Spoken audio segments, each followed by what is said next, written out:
Welcome to our Good to Great series. My name is Barry from Flooring Africa, and today we're going to be talking about allowing your floating floor to freely expand and contract. This is a mission critical component that so many aspiring installers get wrong.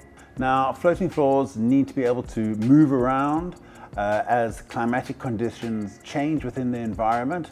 Relative humidity goes up and down, temperature goes up and down, and because these floating floors will respond to that, they'll expand and contract. They'll get bigger and they'll get smaller. So if you have to lock them down, when you lock down a floating floor, that's when floors start failing. So they build up pressure and they will actually pop the joints up, and we've all seen photographs of that. But then also when floors cool down or the climatic conditions dry out, the relative humidity drops and the floors shrink. And then if the floors are locked down, they can actually pull the joints apart, which again causes the floors to fail. So how can we safeguard that this does not occur? Let's get into the detail. So even before you start your installation, you need to make sure your material has properly acclimatized to the local conditions. This means that any major movement of expansion or contraction to reach a status of equilibrium with its environment, it gets that kind of like out of the way before you start installing. This allows that when you have installed the floor, it only has micro movements to expand and contract versus actually going through that big stabilization movement phase in the initial 48 to 72 hours. Only once the floor has stabilized do you consider to start installing the floor. One key factor that really supports the floor in freely allowing it to move forward and backwards or expand and contract is installing the underlay correctly. You always want to install your underlay or combination underlay with a moisture barrier on the surface, which is the slipperier side, so that the floor can easily move backwards and forwards. This will also allow the floor to be able to push a greater mass of flooring before it actually starts concertinaing and showing signs of pressure. If you had to do it on the reverse side, which is almost like a grippy rubber brake, unfortunately the floor doesn't have as much power to be able to push a greater area, which will cause the peaking of the floor a lot sooner. So when we install these floors, we need to leave an expansion gap around the peripheral. You'll see that all flooring manufacturers will ask for between an 8 all the way up to a 15 millimeter expansion gap, depending on what the product type is. My favorite expansion gap to leave for most laminate floors or even thinner engineered wood floors is approximately 12 millimeters. I feel this is going to safeguard me in South African climatic conditions, and it's just a rule of thumb that I apply to all of my installations. To make it easier for myself and my team, I use pre-cut 12 mil laminate floor, cut into blocks, put into bags that I recycle from one job to the next. Cost effective, made from offcuts, really safeguards my floor.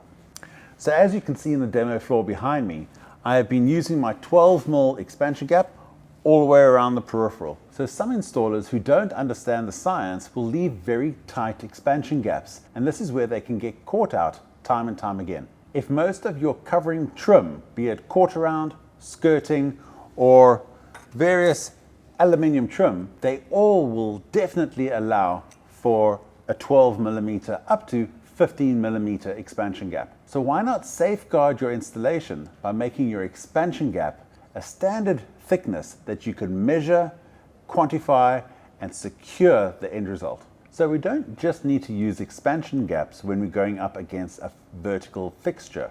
We also need to manage the size of the floors that the flooring can structurally handle. The floor can only push and pull so much weight.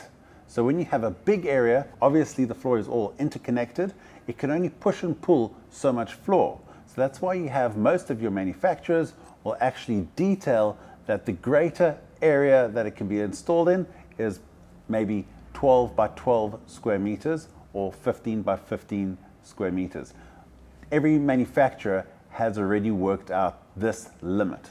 So if you have a big room, you have to put a break in the floor, which a lot of installers and homeowners find unsightly. And while yes, it is unsightly, it is required to safeguard the floor. So when we are considering expansion gaps, we need to consider all elements that will be fixed into the floor. Even a common doorstop. If the screw is fitted all the way through into the floor, we only need one fixing point and this entire floor can be compromised. Just imagine, if I'm a giant and I put a massive hand on the middle of the floor, I need to be able to move this floor in any direction by my required expansion gap of 12 millimeters.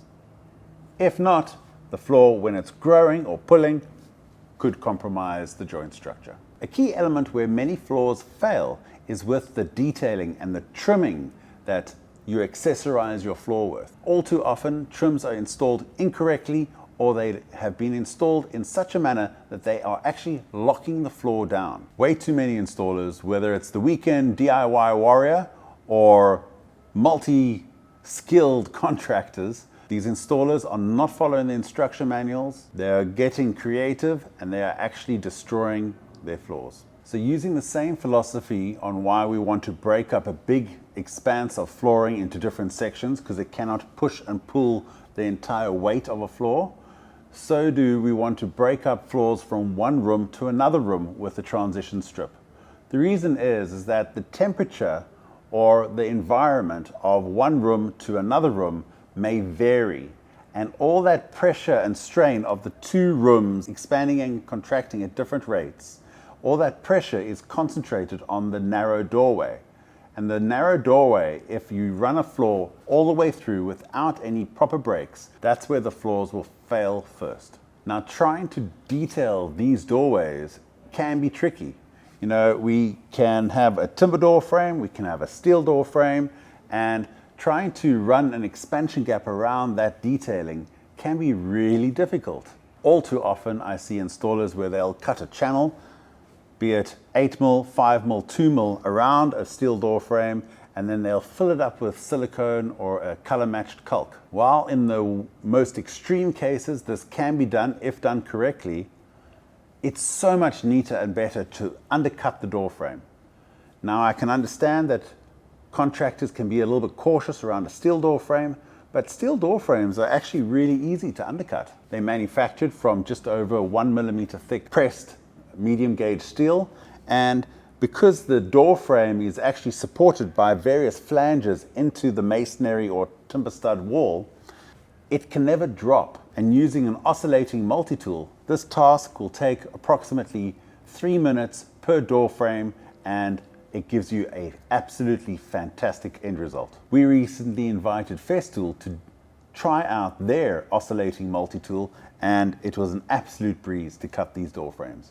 If you do have to silicone up against something and it's not viable to put a quarter round, an aluminium trim, or a piece of skirting to cover up that expansion gap, please remember, don't fill up that entire trench with silicone.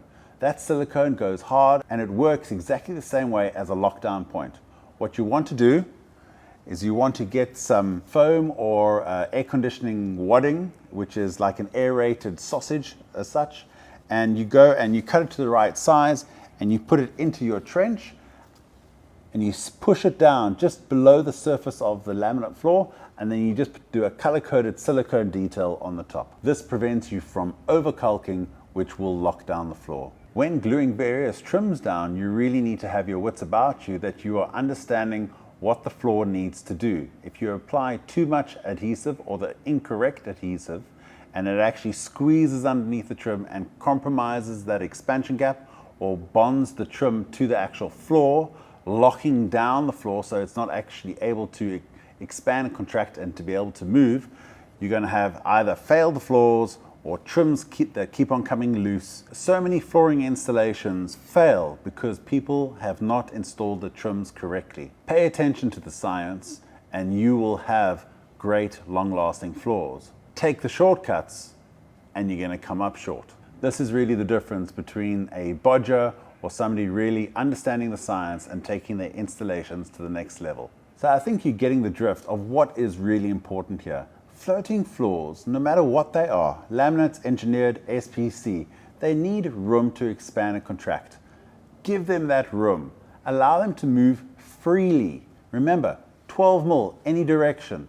If you allow this to happen, then the floor is going to comfortably go through its climatic changes without anybody noticing any stress or strain.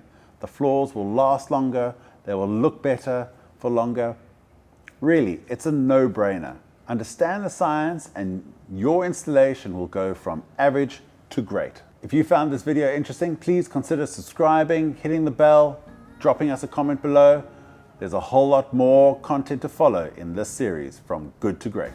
A big shout out to Finfloor. As always, thanks Finfloor for being a great supplier of fantastic products.